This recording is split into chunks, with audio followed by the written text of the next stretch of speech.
Good morning, good afternoon, good evening, ladies and gentlemen, boys and girls. Welcome to Emergency Management Associates. We're coming to you from the Area Command, 392 miles west of Kitty Hawk Beach, North Carolina. We want to welcome everybody who's joined us here on the program. Renee Steffi is here. S. Nort is here. Thank you so much. We appreciate you. Richard Smith is here. Dustin is here. Nico is here. Matthew Carlin is here. Matthew Carlin is here. Songstress Griffin from New Mexico is here. Welcome. Renee Steffi, Charlie is here. Arnold Schmidt is here. Our dear friend Hurricane Heather is here. Welcome, welcome. Harry Fodder is here. Demon Catman from the east of England is here. We want to welcome everybody here, including George Rashad from California. Welcome, welcome, everybody. We appreciate you here tonight. Folks, I have a lot of things to talk to you about, as we normally do, but I'm going to start off this broadcast talking about the storm that we've been talking about for some time now, for at least 2 or 3 days.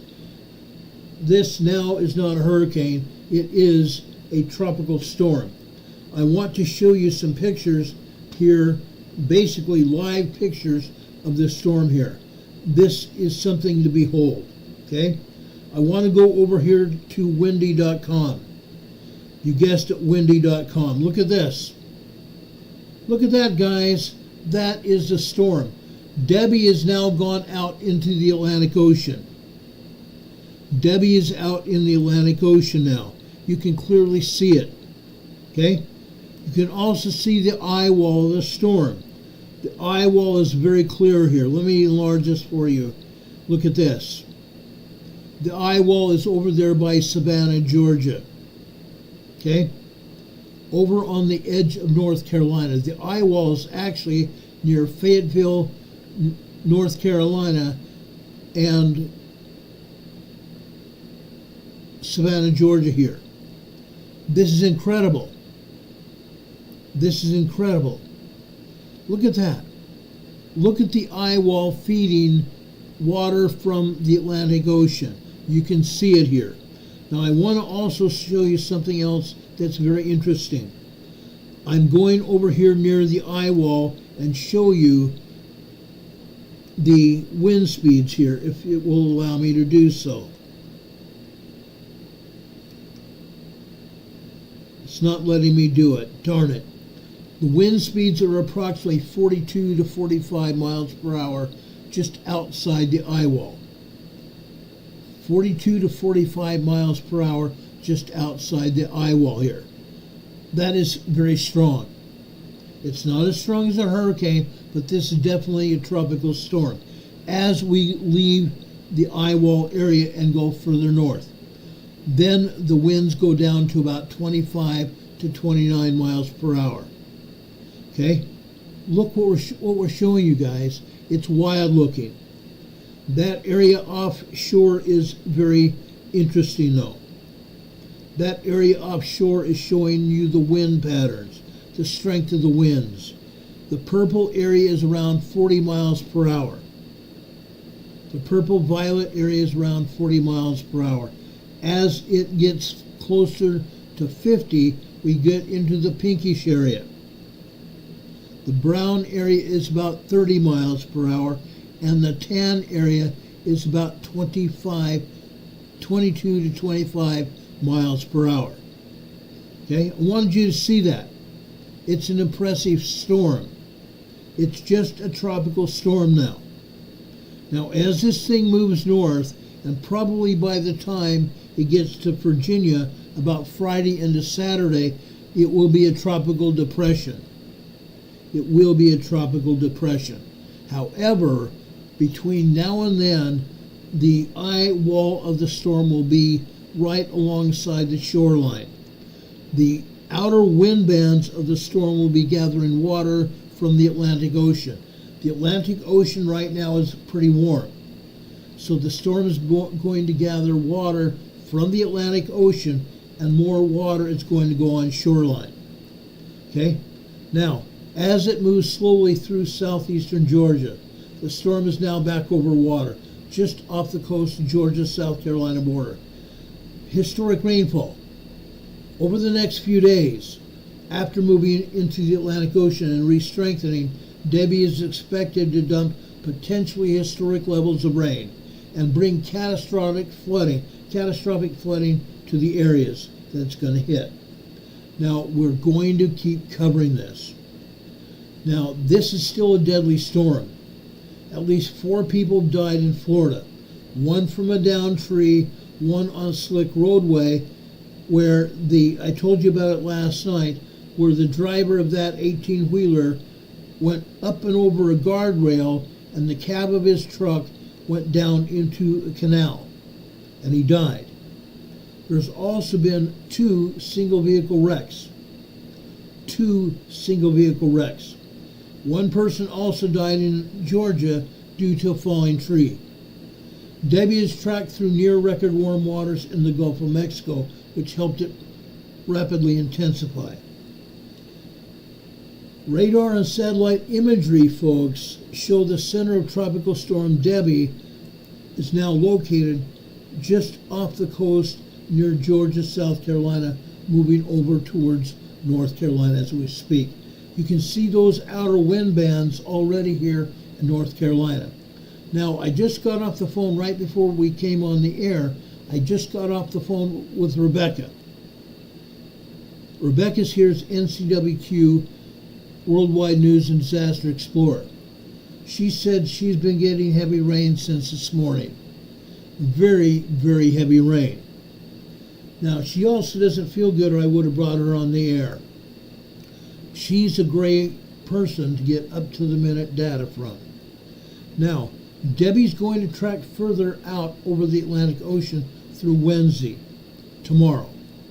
But it's still going to remain within a few dozen miles of the U.S. coastline. Now it's back over the ocean waters. Debby will strengthen a bit before turning north and heading for the South Carolina coast early Thursday morning, according to the National Hurricane Center. The storm will unload additional rounds of heavy rain over the southeast through at least Thursday. The southeast is also including Virginia, by the way. Floridians are no stranger to hot, sticky heat, but it is dangerous for tens of thousands of people without power, or a reliable way to cool off in the wake of Hurricane Debby. There's still 90,000 people without power in Florida. 90,000 people without power. At one point yesterday, there was over 250,000 people without power. 285,000 people without power. And that number went up to, I think, 300,000 before the middle of the day. Now, there are more than 90,000 people still without power in Florida as of this afternoon. The majority of these outages are in the northern part of the state, where Debby made landfall as a Category 1 hurricane yesterday morning. Heat index values this afternoon have surged into the upper 90s. Heat index values have surged into the upper 90s this afternoon, and near triple digits in some spots outside and inside of the power outage area. Triple digits. Afternoon highs will reach the low to mid 90s Wednesday into Thursday in much of the impacted area. So any prolonged outages would increase the danger of heat-related illnesses. Now, last night I was privy to a news conference with the South Carolina governor. They appeared ready to handle whatever Hurricane Debby was going to put out. The governor seemed very confident that they could handle it. South Carolina and Georgia sent about 100 National Guard troops and 90 heavy terrain vehicles over into Florida to help with search and rescue and transportation of people that were in the high water areas to get them out of there and evacuate those people. The South Carolina governor and Georgia have already decided that they are willing and well up to the task of making sure the residents are not failing. The police, the fire department, and the emergency medical people are ready and on standby, and in some cases, the Georgia and South Carolina first responders have made rescues. They have made rescues. Now, it's going to get worse, I think, before it gets better. Songstress Gribbon says she is actually in Florida. They got hit with very heavy rains, but dodged a big bullet. Thank you, Songstress Gribbon. We appreciate that report. I really do appreciate that. Means a lot. Please take care of yourself and have your friends and family there also take care of themselves. That area is still going through a lot, and they're going to go through a lot between now and November. Again, we're still looking at 12 named storms that will hit Florida and or the Gulf of Mexico sometime between now and November. Okay? Please be safe out there, all of you that live in the Florida and the Gulf Coast area off the Gulf of Mexico. Now, afternoon highs in Florida and up into Georgia and South Carolina today into Wednesday and Thursday are going to be low to mid-90s. And these prolonged power outages will increase the danger of heat-related illnesses. Debby's forward speed has increased for a time, but has decreased now to 5 miles per hour. It increased from 2 to 3 miles per hour from where it was last night, up to 6 miles per hour earlier today, and then back down to 5 miles per hour. So this still is a very slow-moving storm. It is a very slow-moving storm. Debby's slower speed will give the storm more time to tap into ocean water and deep tropical moisture. That means Debby will strengthen and deliver additional rounds of flooding rainfall to the southeast over the next 48 to 72 hours. You need to be ready, guys. Any of you that are here on the coast need to be ready for anything. Debby has already dumped more than 1.5 feet of rain in Florida, more than 1 foot of rain in South Carolina today, and nearly 1 foot of rain in Georgia. 12 inches of rain. For some states, that's 1 year worth of rain in 24 hours. 1 year worth of moisture in 24 hours. The National Weather Service I talked to earlier today is saying that Debby will drop additional inches of rainfall throughout the southeast part of the United States, with some areas getting over 30 inches of rain. Some areas will get over 30 inches of rain. How about that? That's going to be unreal, guys. It's going to be unreal. Okay? Dustin Cadwick just gave us a $5 super chat. He says, I'm his hero. Well, thank you, Dustin. You're my hero for helping keep us on the air here. I just gave you an EMA sticker on your super chat, and I also gave you a thumbs up. We definitely appreciate that. This actually does help us a lot in staying on the air. Thank you so much for that. Now, as I said, I spoke to members of the National Weather Service earlier today.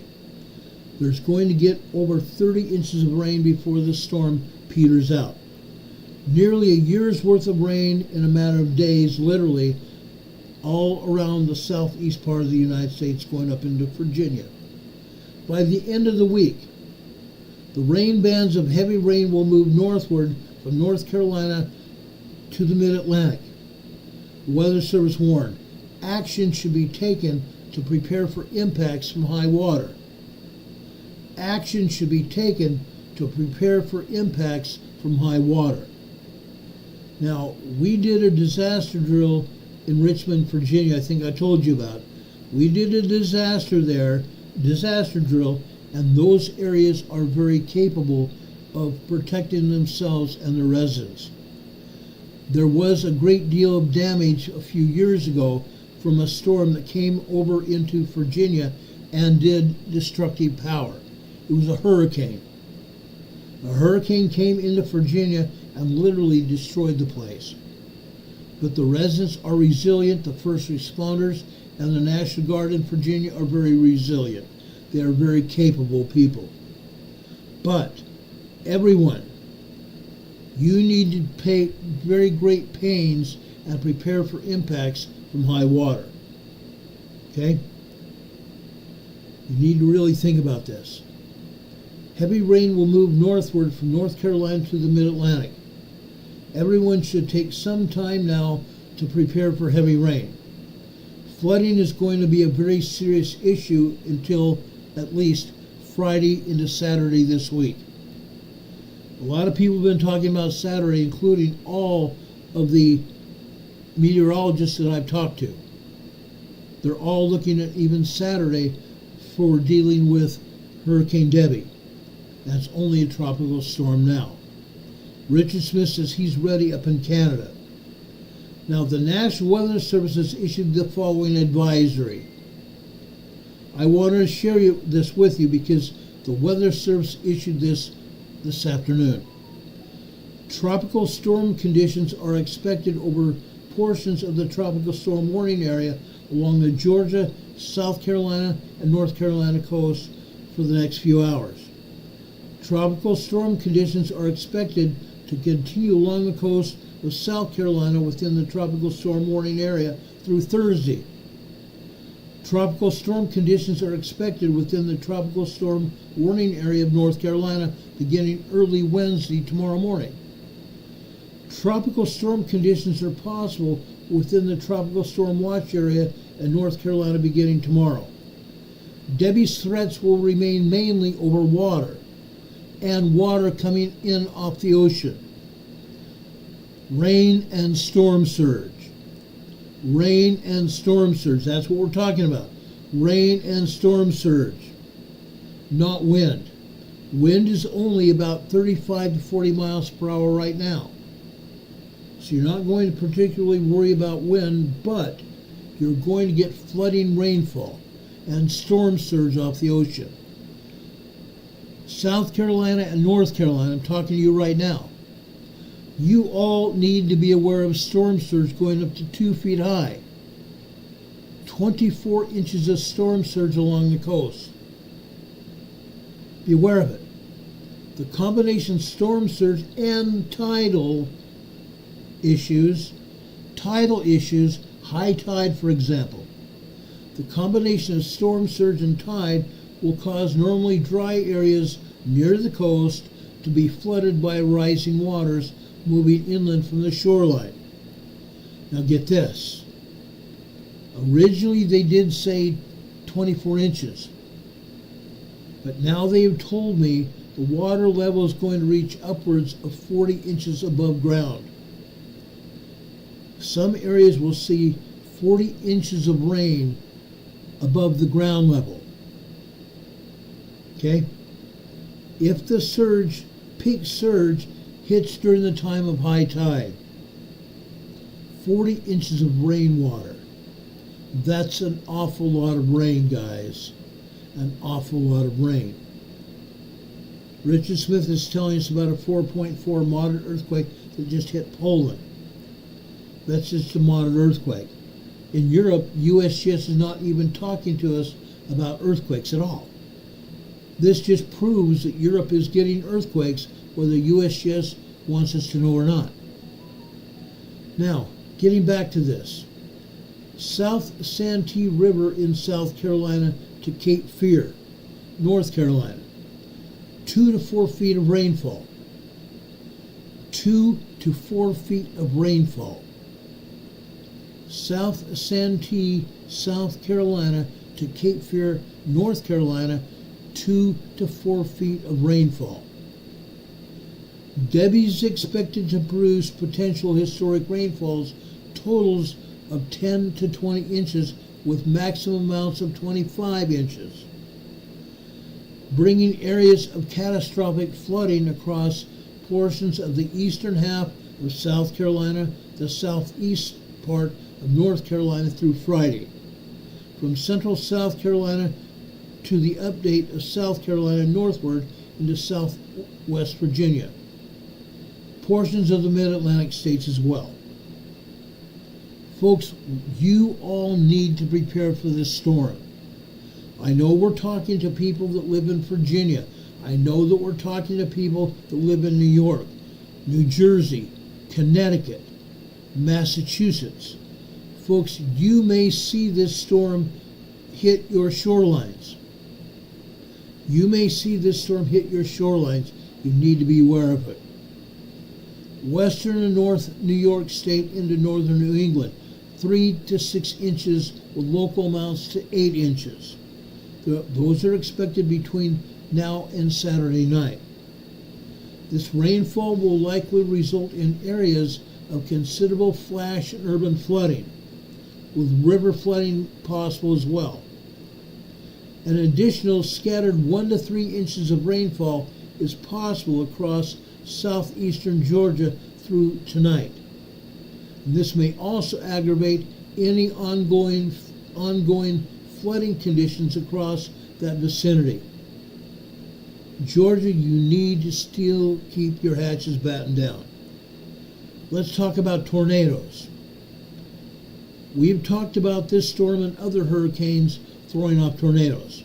The outer bands of the hurricanes, the outer bands of the tropical storms are still throwing off thunderstorms.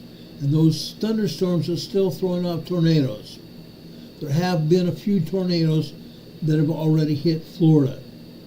Mainly one water spout that went from the water over into land. It did not do a lot of damage, but it was threatening. A few tornadoes are possible over portions of coastal South Carolina and North Carolina this afternoon through Wednesday. Again, a few tornadoes are possible over portions of coastal South and North Carolina this afternoon through Wednesday morning. Okay? Surf. This is where I become an expert. I learned to surf when I was in San Diego as a teenager. I've seen high water surf. I've seen 6-foot swells along the coast of San Diego. I surfed those swells. The swells over on the Atlantic are not anywhere close to that. You surfers, you need to be very well aware of large surf swells. Those swells will continue to affect the southeastern U.S. coast through the end of the week. These conditions are likely to cause life-threatening surf and rip current conditions. These conditions out on the ocean near the coastlines are going to cause life-threatening surf and rip current conditions. You need to be very well aware of this. If you're not an experienced surfer, stay out of the water. By an experienced surfer, I'm talking about if you've never been in a surf over in California, stay out of the water. You people over here on the East Coast don't know anything about high surf. These surf conditions will kill you. Stay out of the water, please. There are small craft advisories also in the harbor areas. There are small craft advisories along the harbor areas.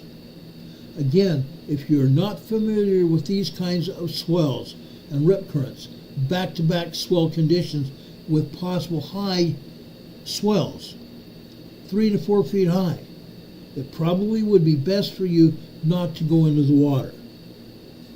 It would probably be very best for you to stay out of the water. Don't go there. Do not go there. Again, storm surge is going to be a huge problem. Anywhere from 2 feet high on up to 4 feet high, with high tide conditions being the worst conditions you could have. High tide conditions could bring the storm surges up to 4 feet high, 48 inches high. That's still pretty high here for a tropical storm. Does anybody have any questions? I spent a great deal of time interacting with politicians today. I've spent a great deal of time interacting with meteorologists and storm forecasters. I have a lot of answers for you if you have questions. I wanted to make sure you saw this windy map so you see what's actually happening. You see the wind currents bringing water into the storm, bringing water on board the land area. Okay? Sleeping Volcano is here. Thank you for being here. I appreciate you. She says she's not feeling good. Thank you for being here anyway. We appreciate you here. Does anybody have any conditions or any questions for me? Ernie Martinez is here. Thank you for being here, Ernie. Thank you. Any other questions about this storm?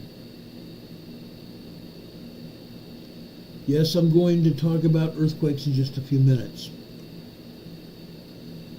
Now, for those of you over in Europe, and even if you're not in Europe, you should be aware of this. We saw riots over along the outskirts of our Capitol building in Washington just a few weeks ago. Palestinian protesters took over our Capitol building, and the Capitol Police and other police that came in to back up the Capitol Police also backed them up, and they made arrests at the Capitol building. Very few arrests were made before that when there was the Palestinians protesting, pushing over our fences around the Capitol and the White House. Unreal. Now there are Palestinian protesters over in Britain, causing a lot of problems. Now, I am being told that because of all these protesters over in Britain, that this may cause a civil war. This may cause a civil war. The British people are not liking what's going on. And the British military stands for justice. They're not going to put up with this much longer. Harry Fodder says the United Kingdom police not doing anything to the Palestinian people so far. But it's very possible they will. I have mice over there in Britain that tell me this could cause a civil war in Britain. They don't like what's going on. The people in Sweden also don't like what's going on. Over on the southeast coast of Sweden, there's a town called Malmö. The Palestinian people and other Middle Eastern people have been burning down apartment buildings, torching police and fire vehicles for some time now. The Swedes have gotten very tired of it. The Swedes are also telling me that they may take civil action against these protesters. Why are we having protesters in Britain and other countries around the world, including France, Sweden, Denmark, Poland? Because of the open border policies of the United States. The open border policies of the United States spread all over the world. Other governments also allowed people from all over the world, different countries, 149 different countries, to come into their countries undocumented, illegals. They don't like it. There is a possibility of civil war in Britain. There's also a possibility of civil war here in the United States. Things are happening.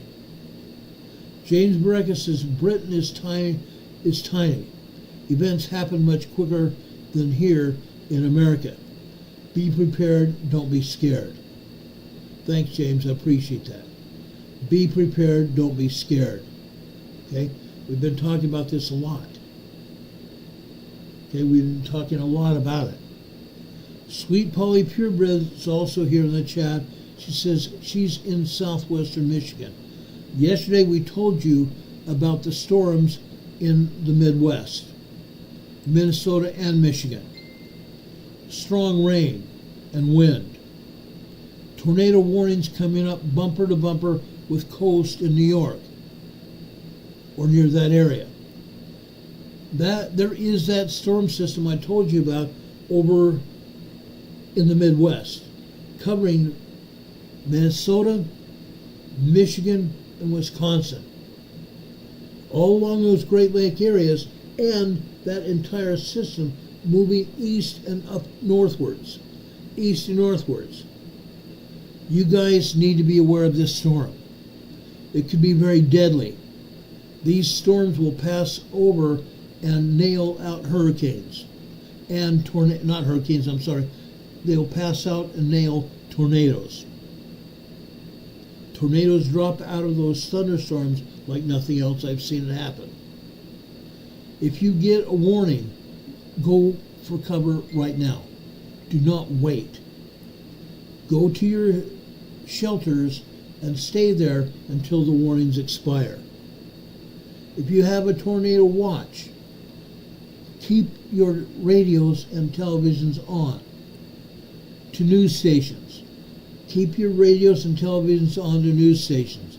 Also, if you have an AM, FM weather radio, make sure you have that tuned to the Weather Channel. That way you'll get the latest information right from the horse's mouth. Be careful, guys. These storms are nothing to be laughed at. Those are real. Those are very, very, very real.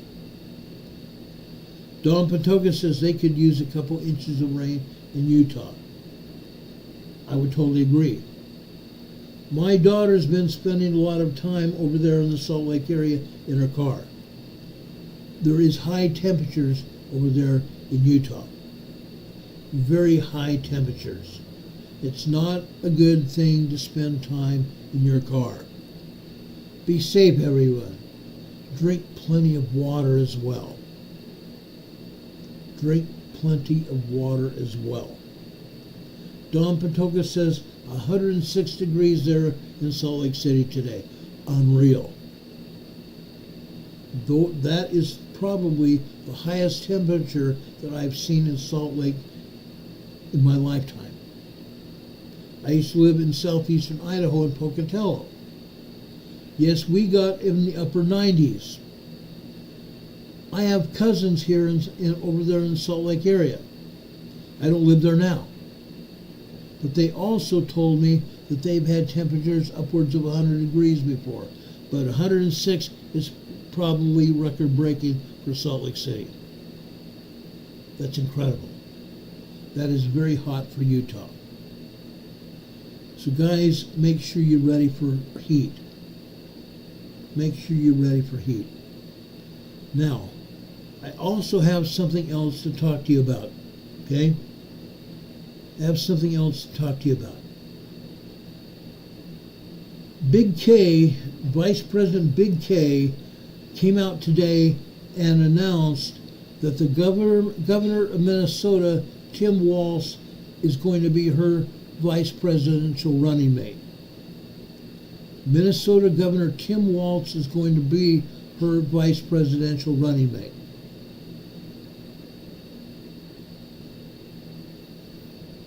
The Democrat Party allegedly helped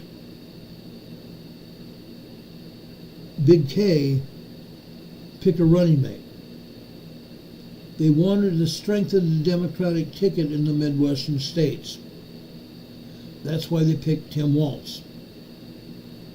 After an introduction from Pennsylvania Governor Josh Shapiro, Big K and Walz made their joint debut at a rally Tuesday evening in Philadelphia, kicking off their Battleground State Tour. Let me tell you a little bit about Tim Walz. Tim Walz was a high school social studies teacher, a football coach, a union member, before he got into politics. He also served 24 years in the Army National Guard, rising to the highest command structure with the enlisted men. He rose to the highest command structure of Command Sergeant Major in the Army National Guard, one of the highest enlisted ranks in the military. Now, Big K wins the nomination, hands down, even though they have not even gotten to the Democrat National Convention.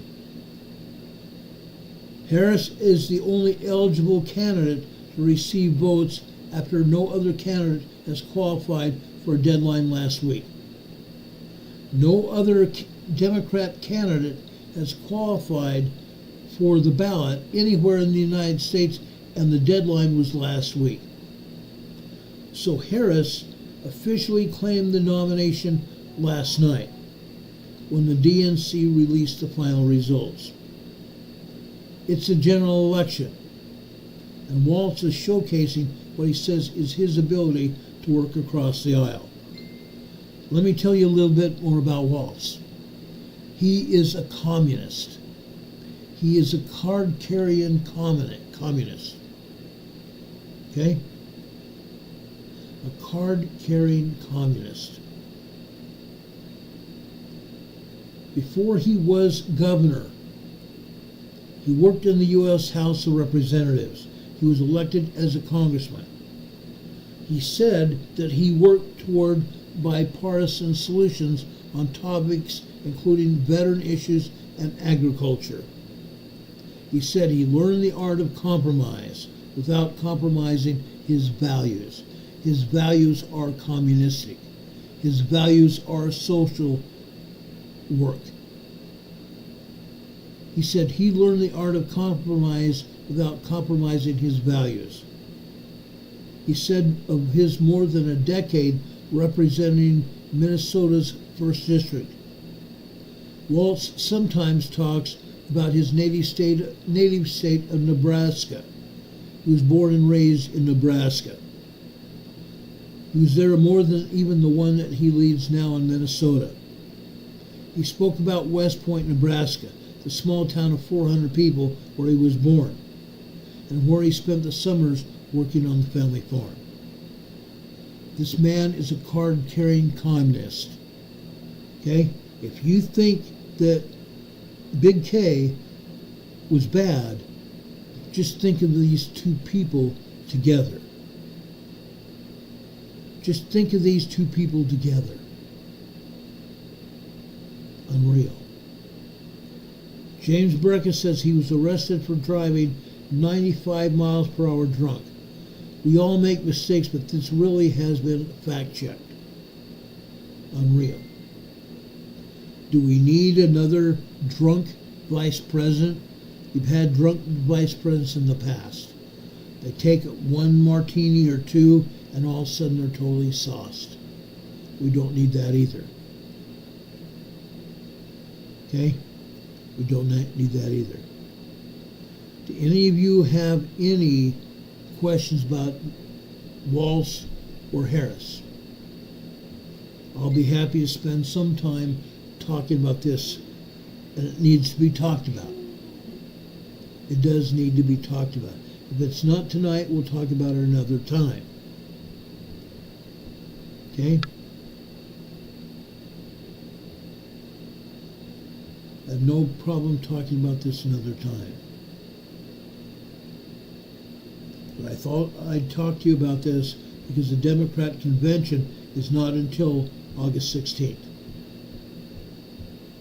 It's another 10 days away, and they've announced her vice president.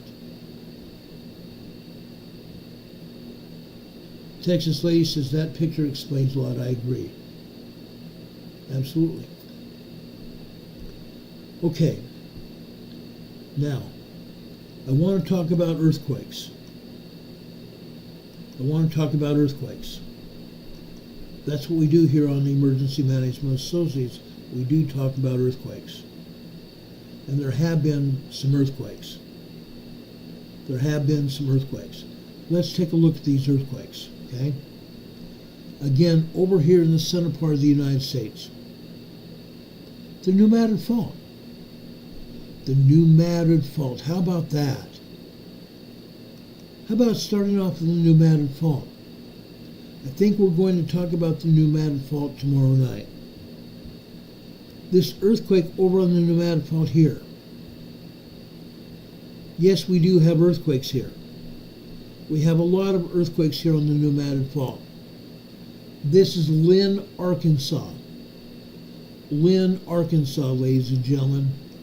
This is a 1.7 tremor. Isn't it really something that the USGS talks about 1.7 tremor when there's really a 2.7, 2.8 earthquake over in that area as well? A 2.7, 2.8 earthquake here. And they're saying there's only a tremor. I can show you earthquakes up and down the entire pneumatic fault. Maybe tomorrow night that's where we will start. Okay? Oklahoma. Good old Oklahoma. Yesterday we talked about Minco, Oklahoma. Another quake here is a 1.8 tremor. Minco, Oklahoma. Oil and gas pumping operation. Further north, Kingfisher, Oklahoma. 4 years ago, we had a 4.8 earthquake in Kingfisher, Oklahoma. They stopped pumping operations completely in Kingfisher, Oklahoma when that 4.5 hit. Unreal. NCWQ just gave us another $2 super chat. Thank you, Becky. Appreciate that. I gave you another EMA sticker here on your super chat. I'm giving you a big thumbs up as well. She says for Carol. If Carol's listening, she might be, because she normally sticks on this channel, but she just monitors the chat. Carol, you just got a $2 super chat. You can buy an Abba Zaba. My wife's favorite candies are Abba Zaba, and you can't find them here very frequently. Yet we are going to go up to Hickory, North Carolina by the end of this week, and hopefully we're going to find Abba Zabas over in Hickory. We found some a while back, and hopefully we'll find some Abba Zabas for Carol there. If you guys see Abba Zabas, think of my wife. She would love to get a package from you with Abba Zabas in it. She loves it. Hurricane Heather says, we love Mrs. Carol.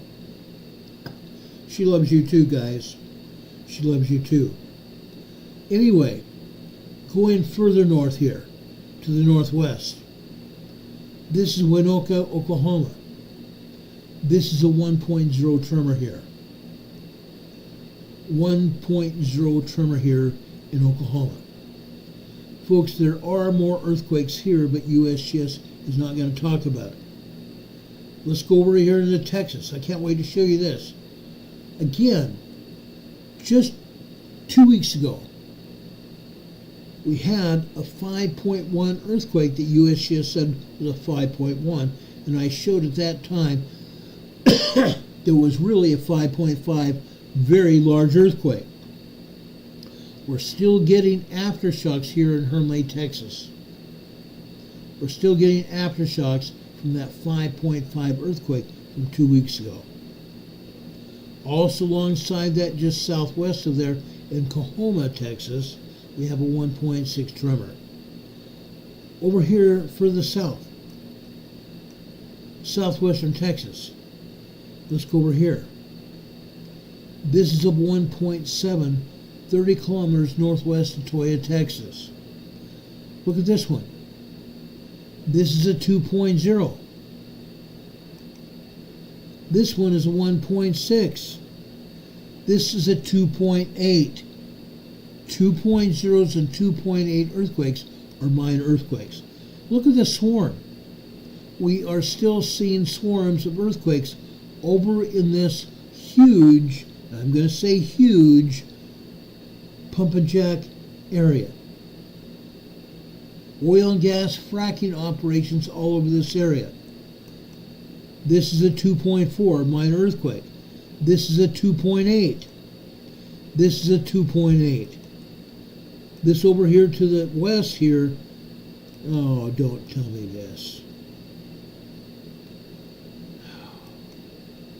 I hate it when USGS does this. They disable my USGS map. So I'm going back here and bring the map back. I hate it when they do that. I really hate it when they take our map down. Let's go back here.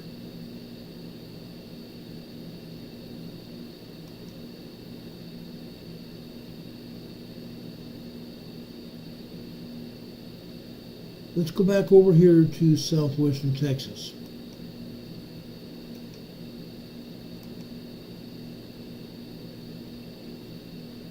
There's swarms of earthquakes here, guys. Swarms of earthquakes. Go figure. Go figure. Demon Captain says, see you in a month, NCWQ. Demon? Or Dean, are you coming to North Carolina? I would love to see you, Dean. That would be great. That would be great. Anyway, look at this swarm of earthquakes. This is happening here. Just like we see those swarms over in the geysers area in Sonoma County, California. Everywhere where we have a pumping operation, whether it's oil and gas or steam from a volcano, we see earthquakes. Because seismic energy seeks out these pumping or these man-made earthquake faults. These pumping lines, the drill points. The seismic energy seeks it out and then fractures the rock inside the pumping hole. This is a 2.4. A 2.4 minor earthquake. This is a 2.0.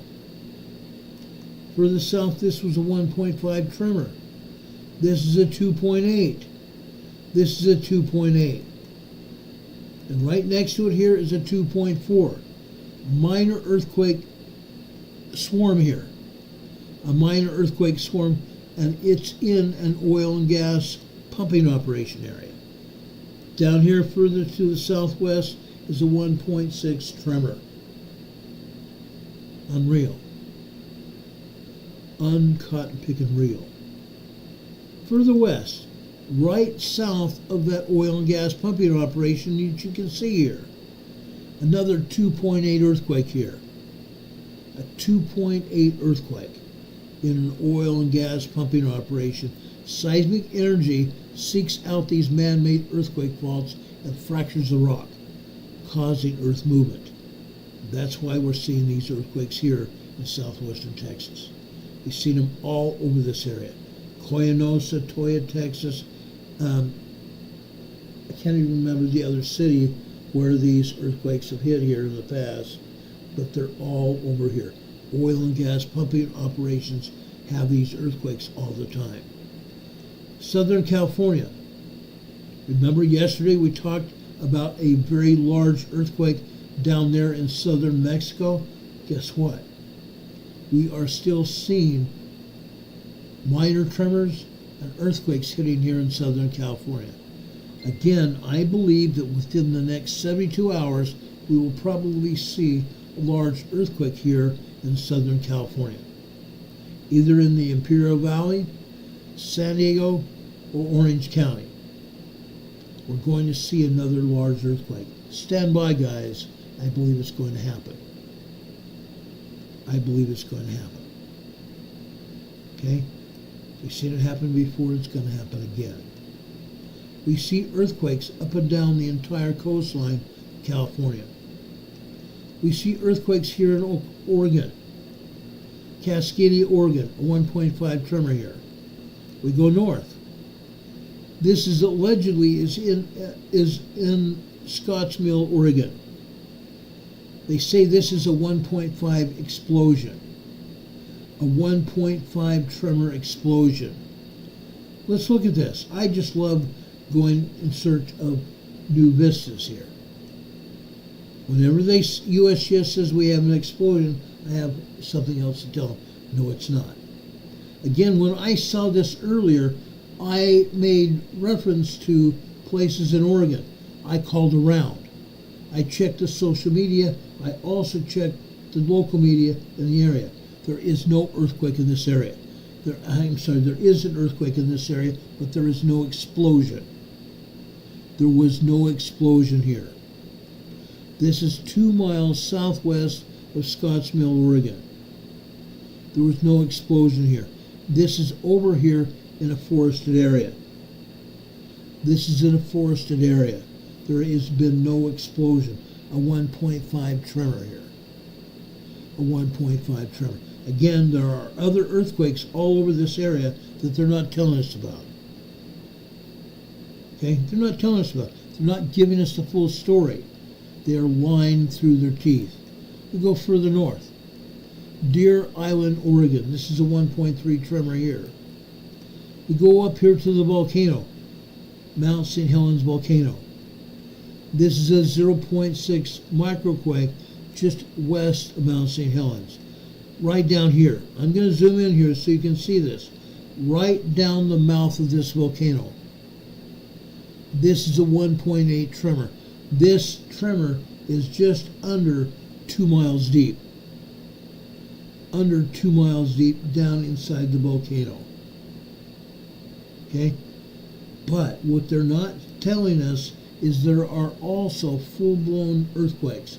2.0 and 2.9 minor earthquakes and 3.0 to 3.5 small earthquakes here at Mount St. Helens. They happen every day. Those earthquakes happen here every day. Regardless of what USGS wants us to believe, they happen here every day. North of Mount St. Helens here. Again, they say this is another explosion. Another explosion here. This is over in the northern foothills of Mount St. Helens. Again, this was not an explosion. This was not an other event. This was a 0.2 microquake. A 0.2 microquake in the foothills of Mount St. Helens to the north here. Okay? I want to make that perfectly clear. It's 35 kilometers north-northeast of Morganton, Washington. Okay? Here they're saying it's south-southeast. It's not. It's north-northwest. They don't know what they're talking about. They don't. There's also one other event over here to the west. Again, they're calling this an explosion. 2 miles east, 4 kilometers east of Grays River, Oregon. A 1.5 explosion. It's, again, not an explosion here. This had nothing to do with an explosion.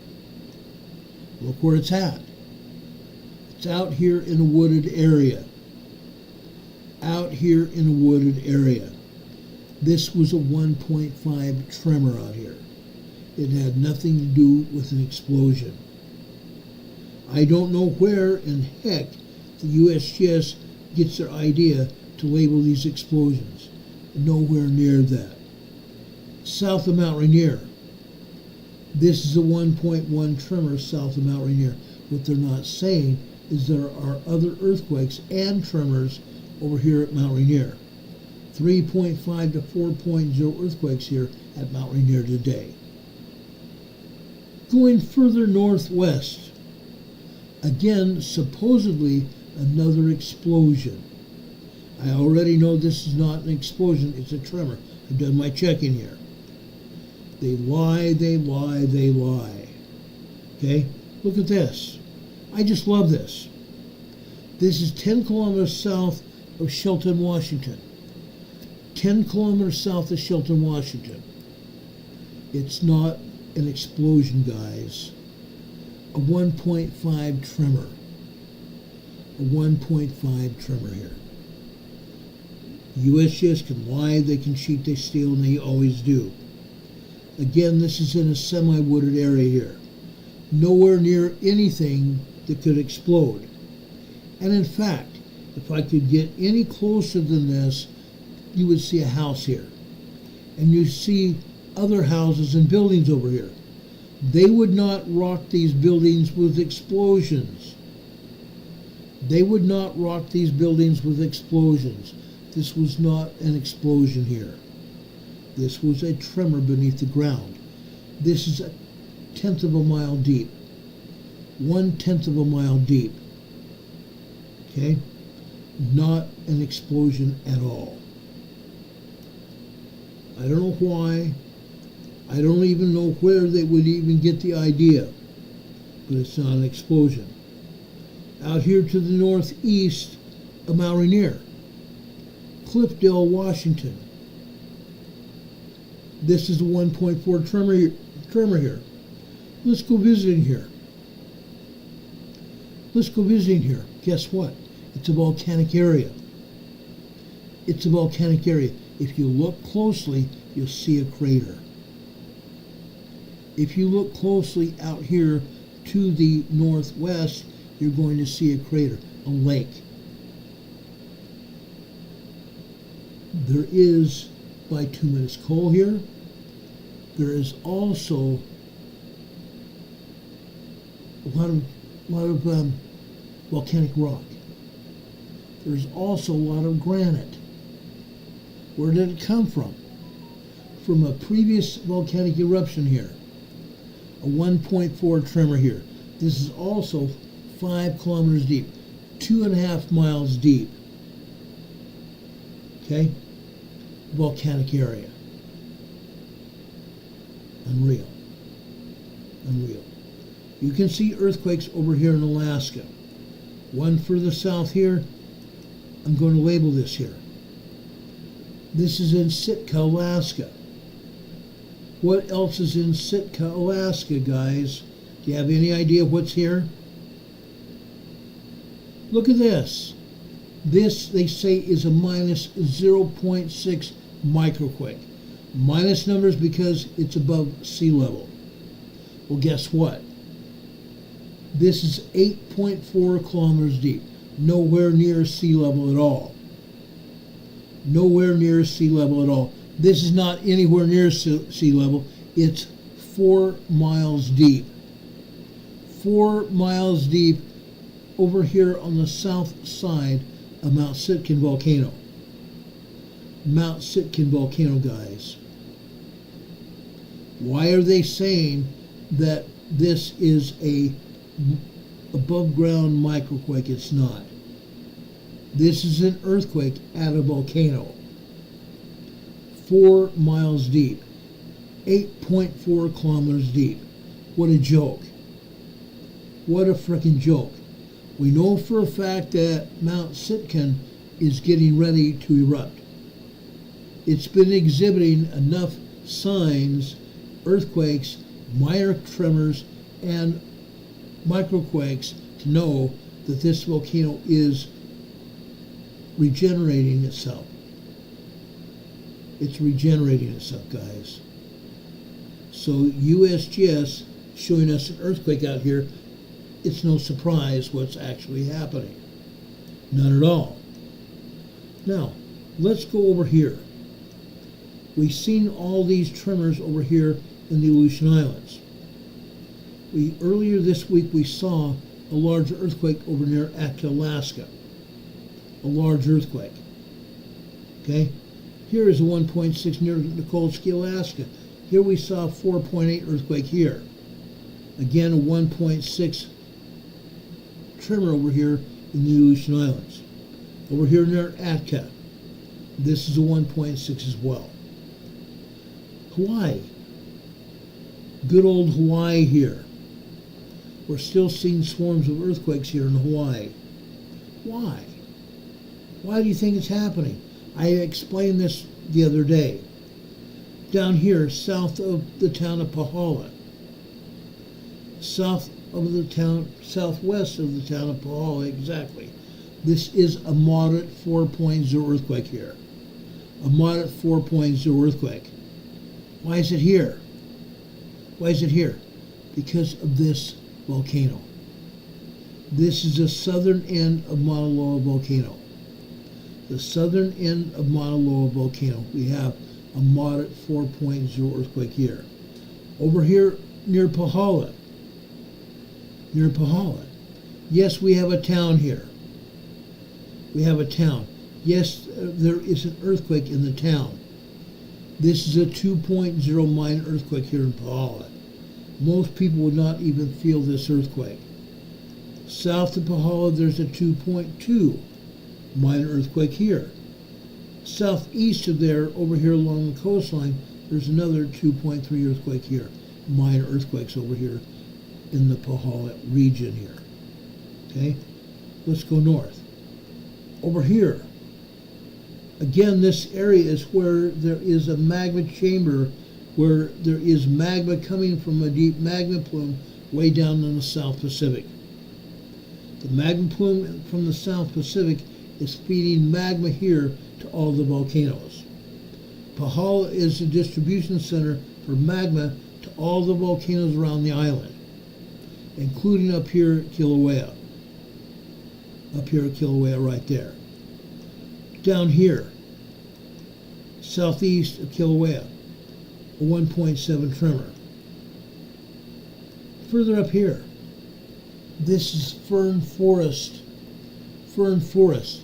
It's a 2.2 or 2.1 earthquake, actually. 2.1. This is a 3.5 small earthquake here. A 3.5 small earthquake here. Now, you see these volcano craters here?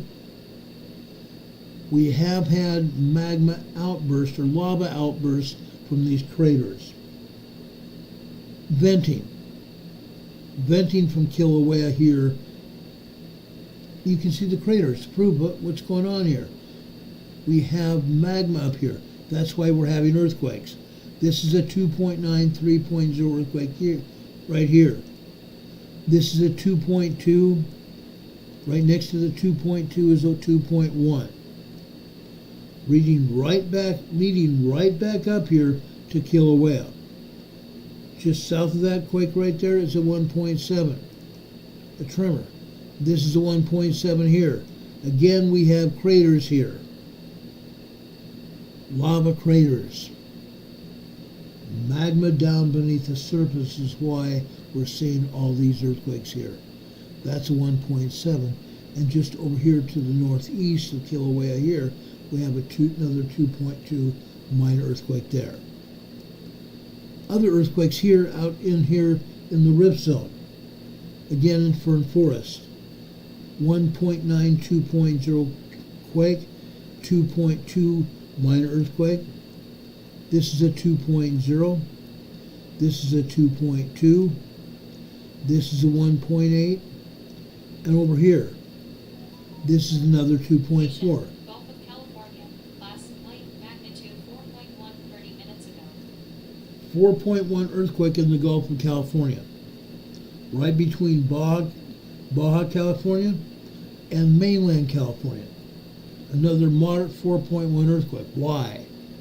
Because we're getting ready to have a larger earthquake in California, that's why. But again, why are we seeing these earthquakes over here in the rift zone, in Fern Forest? That's because there are open volcanic chambers here. There are open volcanic chambers, and magma beneath the surface is refreshing these fissures. Back in 2019, there was a volcanic eruption out here. These volcanic eruptions happen because excuse me, my sinus are driving crazy. In 2019, there was a volcanic eruption out here after Kilauea and Pu'u'o'o volcanoes drained out. All the lava drained out of those craters, and all of a sudden, that lava went other places. Again, scientists wondered where it went. We found out within a few days that the magma came over here to Fern Forest and also out here to Leilani Estates. And you can see it here. Anywhere you see a brownish grayish area, it's where lava came out here and covered the landscape. These white plumes you're seeing here are not clouds. These are lava plumes consisting of volcanic gases, carbon dioxide and sulfur dioxide. That's why these clouds are here. We had fissures that erupted. Where these fissures erupted, the lava spread over here to the ocean, adding acreage to the big island here. The fissures erupted, the lava came out of the fissures and covered a lava field and actually drained over here to the beach areas, adding landscape to the big island. Okay, that's what happened. That is why Hawaii is having earthquakes today. They're going to continue. Scientists are actually saying that there may be a volcanic eruption again over there in the East Rib Zone. They're saying it. I said it before they did. Interesting enough, huh? Over here in the island area, this is Fiji. Fiji. Yesterday they did not show us any earthquakes, which was a joke. This is a 5.6 large earthquake over here in the south of the Fiji Islands. A large 5.6, very large earthquake. What do we know about it? Remember last week we had some 4.7s out here? We said there was going to be a larger earthquake. That's why we have this 5.6 over here in Fiji. Because we had a 4.7 earthquake that was very deep. 500 and something kilometers deep. It propagated a larger, more shallow quake. This earthquake is 208 kilometers deep. Still a fairly shallow quake. A 5.6 very large earthquake here. South of here, this is another 5.0 earthquake. However, this is a deep earthquake. 613 kilometers deep. Which means there's going to be another 6.0 earthquake. There's going to be another 6.0, 6.1 earthquake here within the next 72 hours, to 10 days. It could happen here in Fiji, it could happen in Tonga, it could happen over here, just south of over here in the Legacy Islands here. It could happen out here in Vanuatu here. This is a 5.1 earthquake in Vanuatu today, a fairly shallow quake of 120 kilometers deep. A large 5.0 in Oleri, Vanuatu today. But again, we could have another 6.0, 6.1 earthquake here in Vanuatu. It could also happen over here in the Solomon Islands here. It could happen over here in Papua New Guinea. It could happen over on the other side of the world. South America, Chile. South America, Chile could have an earthquake as a result of the earthquakes here in Fiji and Tonga. Now, USGS has actually said we've had an earthquake over here in Australia, southeastern Australia. This came out as a 4.2 earthquake. USGS has now downgraded it to a 3.9. USGS downgraded this to a 3.9.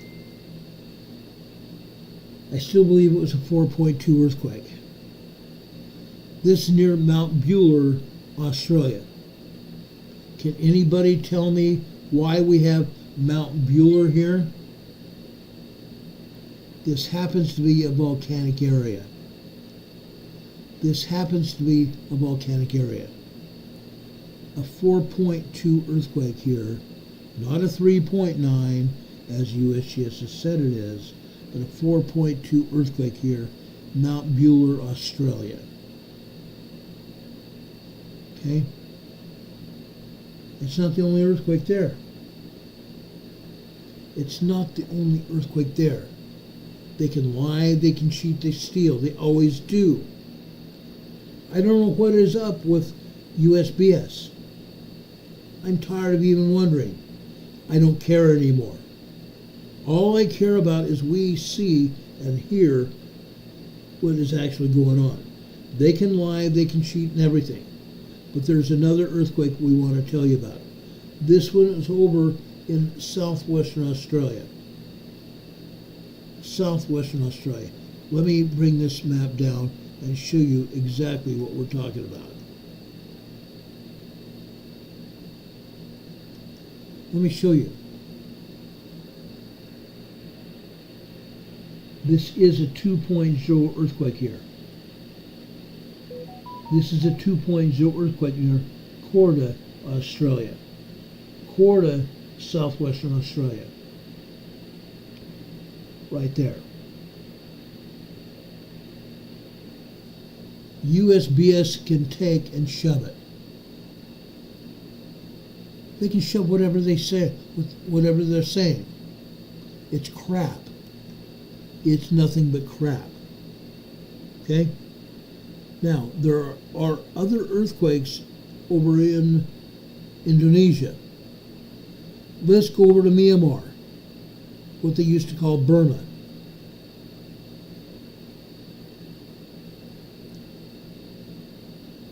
I want to show you this. This is a 1.4 tremor here. A 1.4 tremor over here in Burma. Myanmar. Country of Myanmar. Okay?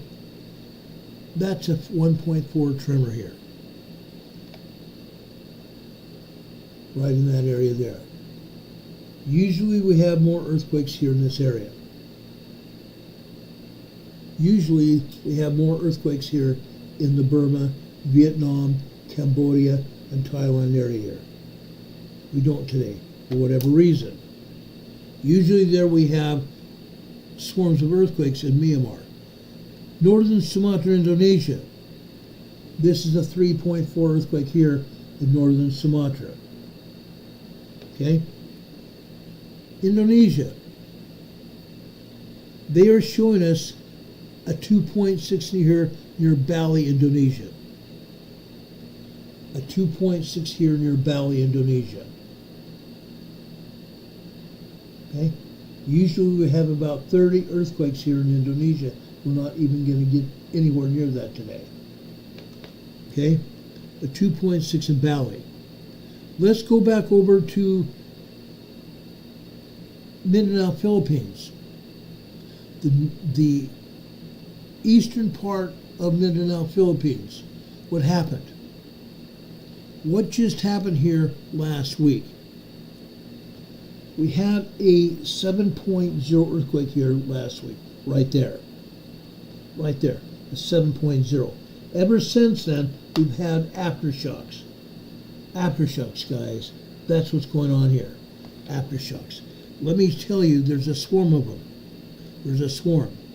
There's a 4.0, a 3.8, a 3.0, another 3.8, another 3.3, and another 4.0,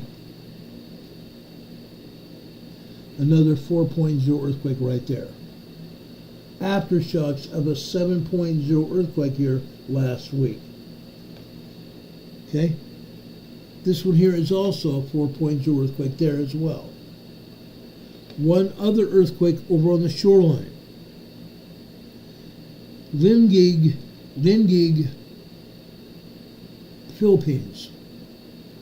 4 miles west of Lingig, Philippines. This is a 3.3 earthquake there. A 3.3 earthquake right there. I believe all of these earthquakes are aftershocks of that 7.0 earthquake that we had off the coast of Mindanao, Philippines last week. Unreal. Unreal. Why are they not showing everything? Obviously, they're not. Now, I believe that the EMSC, which gives us these earthquake maps here, they're not showing us everything. They're not showing us everything. Why? Because over here in this area right here, okay, Tajikistan, Afghanistan here, right there, no earthquakes at all. That's impossible. That's physically impossible. This area here of Tajikistan and Afghanistan always has 4.5, 4.0, 5.0 earthquakes. They're not showing us anything here. They're not showing us anything here in Iran at all. Not a thing. Why not? Why not? Also, over here, I want to show you this. Folks, what is this? This is the Turkey-Syria border region. Just over a year and a half ago, February 3rd, 2023, we had a 9.0, 10.0 earthquake that hit in this region here. Exactly in this region here that you're seeing here. The Syria-Turkey border region. It killed 5,000 people. Killing 5,000 people and injuring another 5,000 on top of that, at least. Folks, these are earthquakes. Full-blown earthquakes. Full-blown earthquakes. To the north. This is a 2.0 earthquake to the north. Other earthquakes here. 1.0. Another 1.0. Another 1.0. 1.5 tremor. 1.7. 1.5. 1.0. 1.5. 2.3 right there. 1.0. 1.8. 1.3. Another 2.1 right there. These are aftershocks of a 9.0, 10.0 earthquake that happened here a year and a half ago. We're still getting earthquakes. We're going to get earthquakes here for a long time. Possibly years. Not just months, not just a year and a half, but years. As a result of that major earthquake that happened there. Also, guess what happened there? Well, we still got it here. Guess what else happened? A 14-mile-long fissure. A 14-mile-long fissure that was 8 stories deep. Opened up there in Turkey as a result of that earthquake. A 14-mile-long fissure. 8 stories deep. You fit an 8-story building inside that fissure. Unreal. Unreal. Now, I want to show you something else.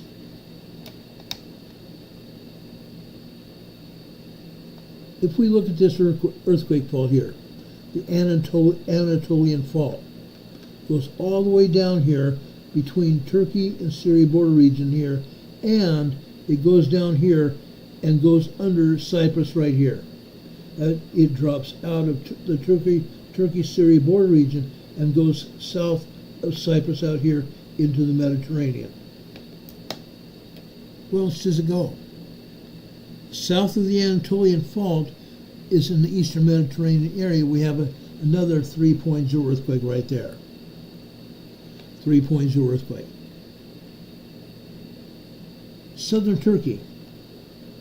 Southern Turkey. These here are 2.3, 2.5, and 2.7 earthquakes down here in southern Turkey. Over here, western Turkey here, we have earthquakes here. Just briefly. 1.5, 1.2, 1.8, and 2.0. Western Turkey. What else is here?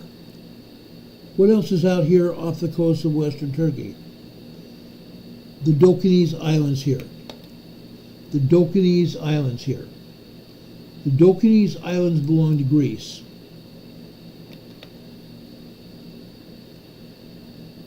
These islands here off the coast of Turkey belong to Greece. Okay? 2.6, 2.2, 2.1, 2.0, another 2.2. Minor earthquake just off the coast of Turkey in the Dokanese Islands. Just north of Crete, Greece, there's a 2.1. North of Crete, Greece is a 2.1. What's happening over here in Greece? Southern Greece specifically. This area usually is typically having 20 to 30 earthquakes here every day. Every day. Every day we have this many earthquakes here. Briefly, I'm not going to hit every one of them here. Not even going to get close here. 1.0, 1.4, 1.4. Corinthos. Corinthos, this is named after the Corinthian people. A 1.8 tremor here. Let's go over here to Patras. Patras, Greece. This is a 0.8 microquake here in Patras, Greece. This is typical of that area. Very typical of that area. Tremors and microquakes over here in the Aegean Sea area. In the Aegean Sea area right here. Okay? South of there in southern Greece, there's a 1.5 tremor over here in Pyrgos, Greece. Pyrgos, Greece. The Anatolian faults drop south of Cyprus and south of Crete, yet it goes up on the northwest side of Greece here. Northwest side of Greece here. Anatolian fault. Then it comes over here to Italy. Two earthquakes here in southern Italy.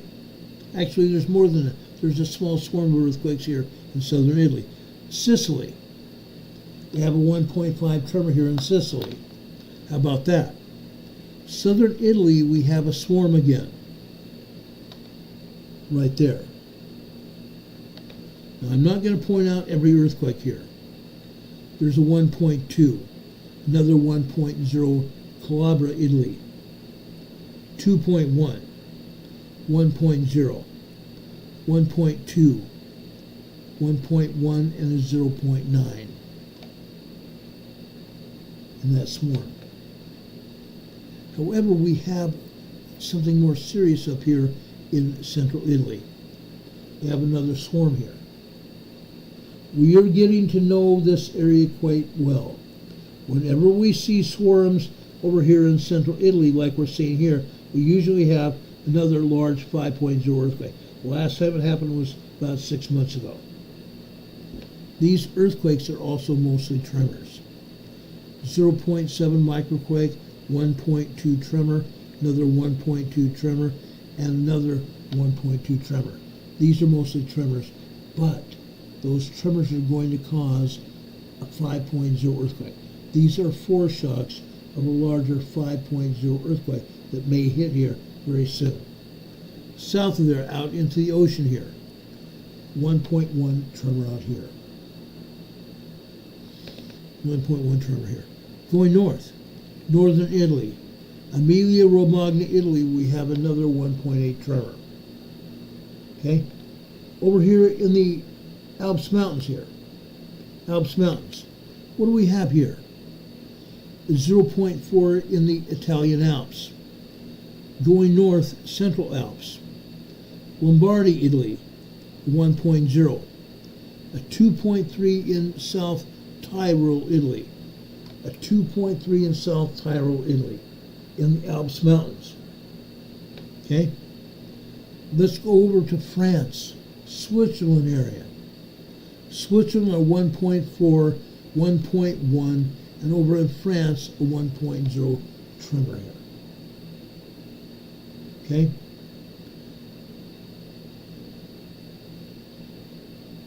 Over in Spain, the France border region, we have usually 2 or 3 earthquakes here. Today there's 2 of them. A 2.0 and a 1.7. The Syria-Turkey border region right there. Okay? They're not talking about it, are they? USGS is not going to show it to us. Not at all. The Canary Islands. The Canary Islands, guys. This needs to be talked about. This is La Palma Island, Canary Islands. Why are we talking about La Palma Island? Because there was a volcano there. There is a volcano there.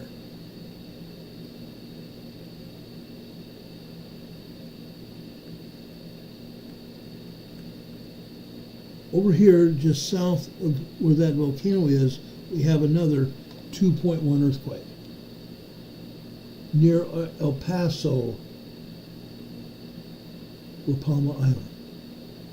Folks, what do we have here? What do we have here? We have the main volcano here, Cumbre Vieja volcano. Down here near El Paso where this earthquake is. This is where we have the eruption right here. It didn't happen up here at the main summit of the volcano. It happened down here on the spine of the island here. Okay? That's a 2.1 earthquake. What does this tell us? This is telling us there is still a volcano there. There is still a magma channel there underneath the surface. There may still be another eruption here. This doesn't happen very often. Maybe once a month. Maybe once a month. But this is still serious enough to talk about. Another 2.1 earthquake. 2.1 minor earthquake near El Paso, La Palma Island. On the spine of the island. On the spine of the island where we had the eruption of Cumbre Vieja volcano. That was 2 years ago now. 2 years ago. I covered that.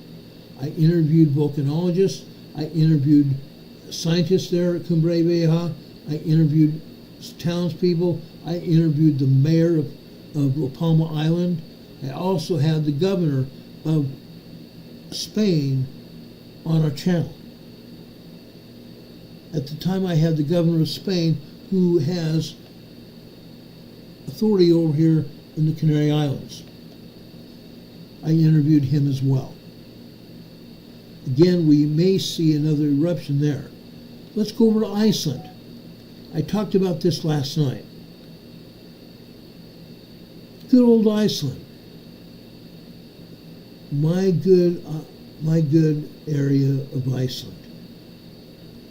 Kruševik. Kruševik Island, or Kruševik, Iceland. A 2.1 earthquake here. This is far, far north and east of Greenvik. This is like another 200 miles north of Greenvik. A 2.1 earthquake here. Yes, we are having earthquakes. Yes, there is a very good chance this earthquake may be the result of magma down beneath the surface. It may be a result of magma down beneath the surface here in Iceland.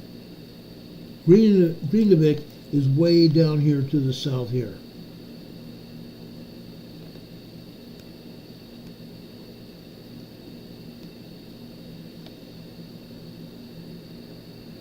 There's Greenvik right there.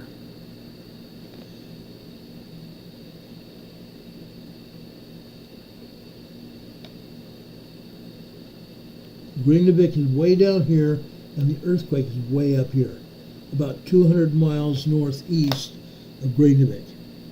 Okay? I don't believe that's where we're going to have a volcanic eruption. I believe that eruption will be just north of Greenvik, though. Okay? Fact. Now, I've got a lot of other things I want to talk about. We're showing 4 earthquakes in South America. 2 of them in Colombia and 2 others in northern Chile. There's a total of 30 earthquakes in South America. Why is it that USGS is still not telling us the truth of what's going on? They're only showing us 4 earthquakes out of 30 in South America. What a joke. Martin DeLoach is giving us a $5 super chat. Thank you, Martin. I appreciate that. I just gave you an EMA sticker. I'm also giving you a thumbs up here. Thanks so much for that super chat. That means a lot. It helps keep the lights on here and the bills paid, to keep the internet flowing here to do these programs. I appreciate that so much. I appreciate all of you who do super chats. I appreciate all of you who contribute to our PayPal, our Venmo, and also to our Cash App.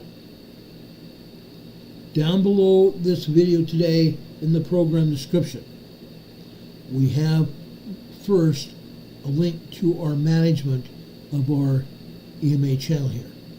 If you want to become a member here, click on that link, and we have 3 membership levels: $1.99, a $2.99, and a $3.99. Become a member of our EMA family here by doing that. Second there, right below that, is our email address: rltnspdema@gmail.com. Right beneath that, we have our PayPal addresses, 2 different PayPal locations where you can give us a holler and give us a donation. We appreciate that very much.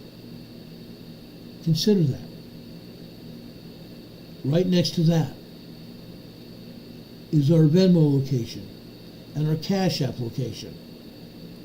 If you want to support us, that's how to do it. You can also send us a check or cash to our post office box. Our post office box address is also there: 104 North Green Street, Box 105, Morganton, North Carolina. The zip code is 28655. 104 North Green Street, Box 105, Morganton, North Carolina. Zip code is 28655. We appreciate any and all cards and letters that you send us. We haven't had a card or letter in over 4 weeks now. 4 weeks. If we don't start getting cards and letters, I'm going to close that box down in about September, October. It takes money to keep those boxes open. If I don't get it soon, I'm going to close it down. It sounds like a threat, but it's not. It's a fact. It's a fact. We need your support to keep this channel operational. We really do. Anyway, on top of that, there are also some other earthquakes on the East Coast we need to talk about. Quite a few of them. Quite a few earthquakes here that we need to talk about. Let's go into the earthquake list here and talk about it. There's a lot of them there. A bunch on the East Coast. Let's go down to Georgia. Savannah, Georgia. Guess what? Look at this, guys. Look at this. Savannah, Georgia is shaking. Now, these are minor earthquakes and small earthquakes. These are minor and small earthquakes. Up at the top, we see 2.0 and 2.5 earthquakes. Up at the top, we're seeing 2.0 and 2.5 earthquakes. The 2.5 earthquakes are up at the very top because that line here, let me enlarge this so you can see the time element here. Heidi Petrick just gave us a $2 super chat. Thank you so much, Heidi. Appreciate that. She says, just listen in tonight. God bless you all. Heidi Petrick, I'm going to give you an EMA sticker here. I appreciate you so much. I'm also going to give you a thumbs up for your super chat. God bless you, Heidi. We appreciate it. Heidi is also a member of our EMA here on YouTube. Anyway, I want you to see this. Okay? The top black line here is midnight over on the left-hand side. Midnight last night. We're seeing 2.5 earthquakes going off the paper. The smaller earthquakes you see are 2.0 here. But look at this. I have never seen this before in Savannah, Georgia. Top to bottom, side to side earthquakes. Top to bottom, side to side earthquakes. I believe we've also had a couple 3.0 earthquakes here in Savannah, Georgia. People are telling me that Savannah has been shaking today. 3.0 earthquakes would prove that fact. Okay? But this is not all, folks. It happened this afternoon as well. Let me show you this. This is Savannah, Georgia this afternoon. Okay? This red line here is after 6 p.m. I pulled this just after 6 p.m. right before we came on the air. Look at that. It's just not 2.0 and 2.5 earthquakes. Over here on the far right, the longest line here is a 3.0 earthquake. A 3.0 earthquake. Side to side, top to bottom earthquakes here in Savannah, Georgia.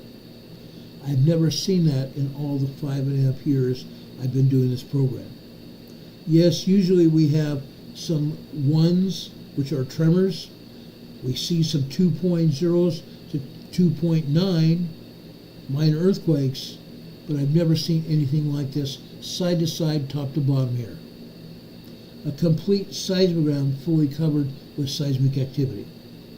It's happened before in other places, but not in Savannah, Georgia. Not in Savannah, Georgia. How about Waverly Hall, Georgia here? Look at this. Look at this, guys. Again, the top of this seismogram is midnight. We come down here to 9 a.m. Prior to 9 a.m., you're seeing a bunch of tremors, mostly, and minor earthquakes. 2.0, 2.4 earthquakes. But here, after 9 a.m. here on the black line here, what do we have? 2.9 earthquakes back to back. 2.9 earthquakes back to back. 2 minutes later, now we have some 2.9 and 3.0 earthquakes. Small earthquakes here in Waverly, Georgia. But not to be outdone, guess what? More earthquakes here this afternoon. Let me show you this. Look at this. Now you can truly see 3.0, 3.3 earthquakes here. Renee Steppy just gave us a $5 super chat. Thank you so much, Renee. God bless you for that. You guys are really doing it. Thank you so much. Another $5 super chat. God bless you, Renee. Look at these earthquakes. After 2:16 p.m. this afternoon, 3.3 earthquakes. 3.3 earthquakes. Then, what happens? What happens? Just a few moments later, this one is at 2:16 here. This is 2:07. I'm sorry, not 2:07. 2:22. 2:22 p.m. 3.2, 3.0, 3.2 earthquake right here. Unreal. Unreal, guys. Then you see a bunch of tremors here. A bunch of tremors. Down here after 1700 hours, 5 p.m. here Eastern Time, 5:15 on the red line. We come over here to the center of the seismogram again. This is 5:17 p.m. I'm sorry, 5:22 p.m. 5:22 p.m. here. Another 3.0 earthquake. Then here after 6 p.m., this is why I was a little bit late getting here, besides talking to Rebecca. Look at these earthquakes. Look at these earthquakes. Unreal, guys. 2.8. Then we have a bunch of 2s here. At approximately, and this is about 6:20 p.m. right here.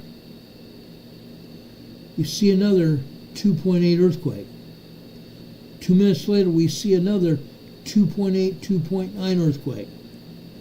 A minute and a half later, we see another 2.7, 2.8 earthquake. Then a minute and a half later after that, we see a 3.0 earthquake. A 3.0 small earthquake. A minute and a half later, we see another 2.8, 2.9 earthquake. And a minute and a half later, we see another 2.8, 2.9 earthquake. And a minute and a half later, we see a 2.7 earthquake. Then a little over a minute later, we see another nearly 3.0 earthquake. Unreal. Unreal, guys. Unreal. I've never seen this here in Georgia before. Yes, we've had minor earthquakes before, but we've never had 3.0, 3.3 earthquakes here. Never. This is a first. This is a first. I will explain these earthquakes in a few minutes. I will talk to you and tell you why we have these earthquakes. First, I want to go over to Sumter, South Carolina.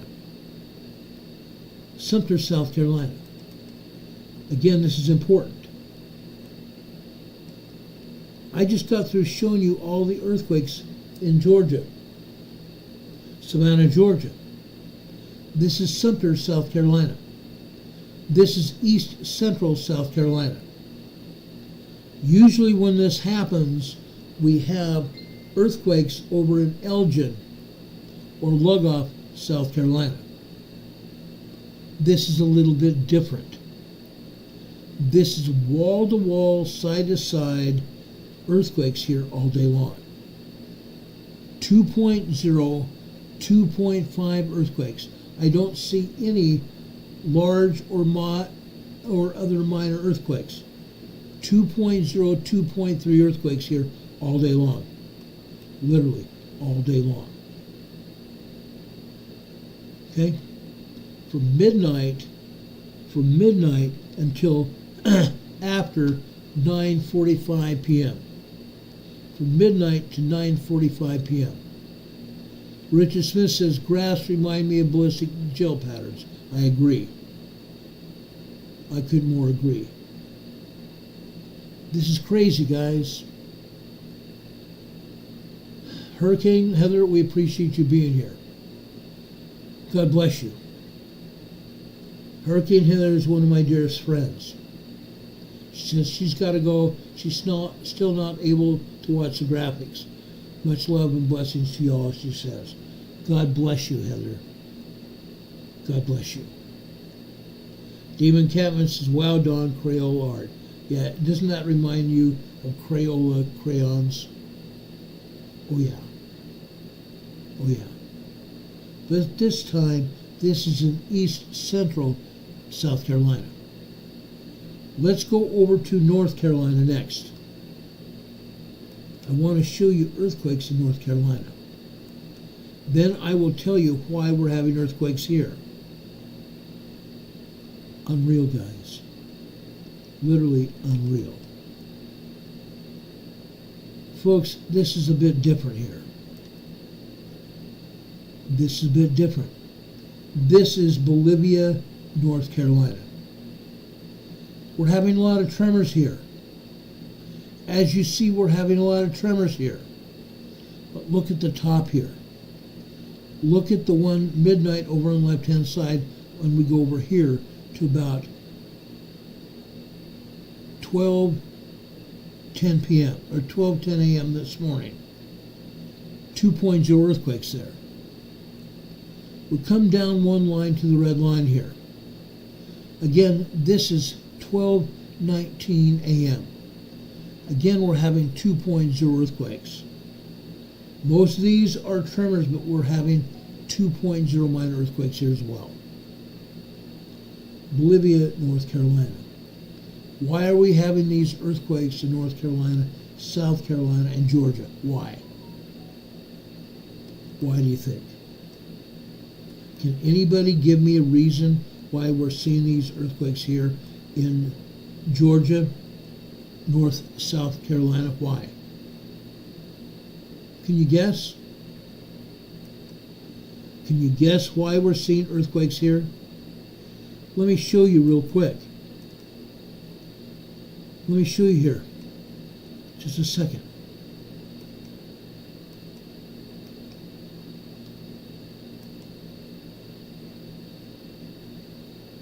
Let's go back here to the United States.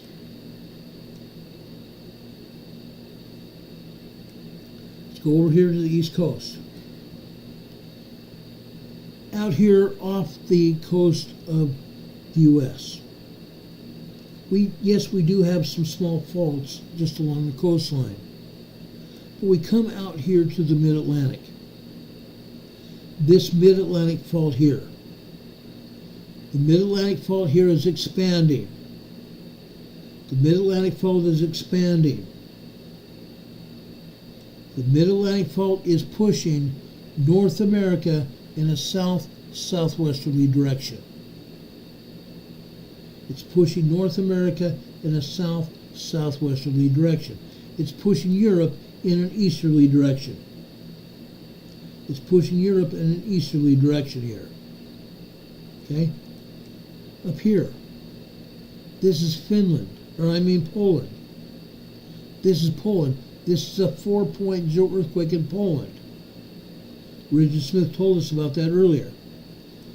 Again, the Mid-Atlantic fault here is expanding, pushing Europe and Africa in the eastward direction. It's pushing North America here, Canada, the United States, and Mexico in a south-southwesterly direction. Last week we had a 5.0 over here off the northeast coast of Greenland. Off the northeast coast of Greenland. Again, what do we have? What do we know that's causing it? Again, the Mid-Atlantic fault. The Mid-Atlantic fault is expanding, also pushing Greenland in a south-southwesterly direction. What is going on over here in Iceland? The Mid-Atlantic fault literally divides Iceland in half.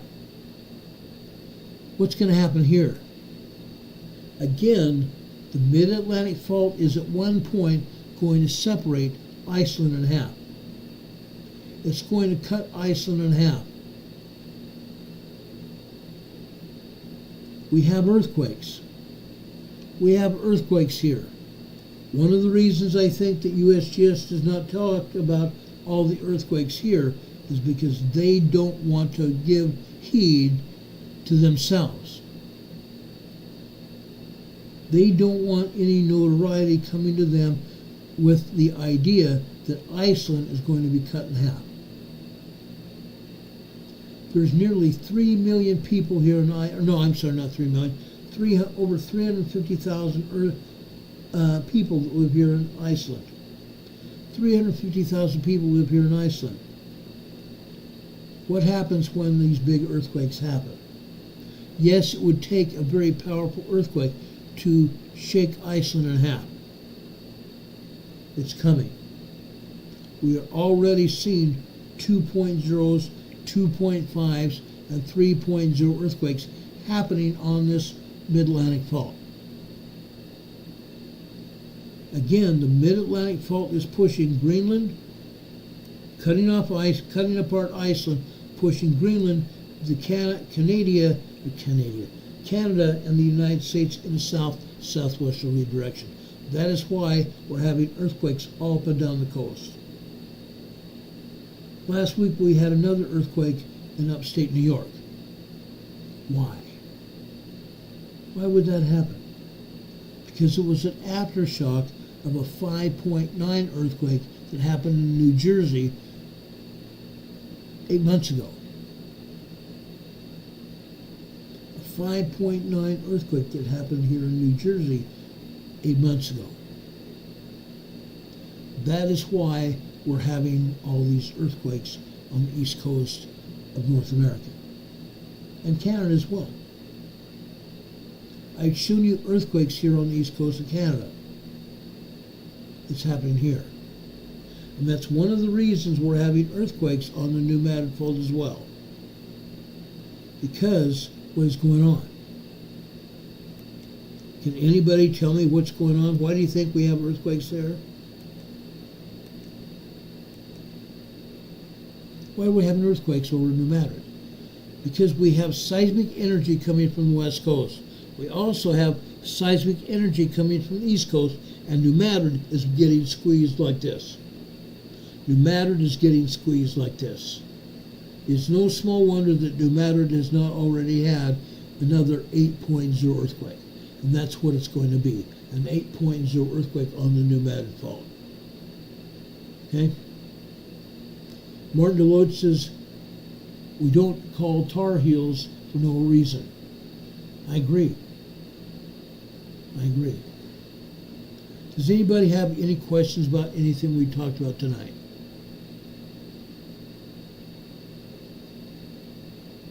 Renee Seppi is saying the plate separation causes gravens to form on the fault line.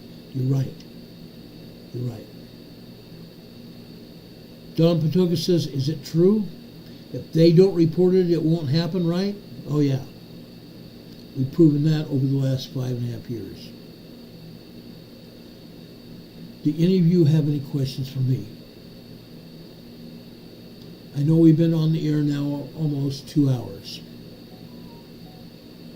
I love you guys. I love you guys. You guys are everything to me. You're my family. You're my friends. I give you this information so you'll have the information ready to make decisions for yourselves. Because things are happening. Things are happening. One day this week we'll talk about politics in the U.S. and Britain and all over the world. A lot of people have questions. A lot of people have questions, and rightly so. Our lives are being torn apart by organizations we don't even know about. That's why we need to talk about it. I love you guys. Martin Deloach says, I want to see the earthquakes in the Great Lakes. Yes, we have had some earthquakes in the Great Lakes. Martin Deloach, did you know there's a volcano up in Lake Superior? Yeah.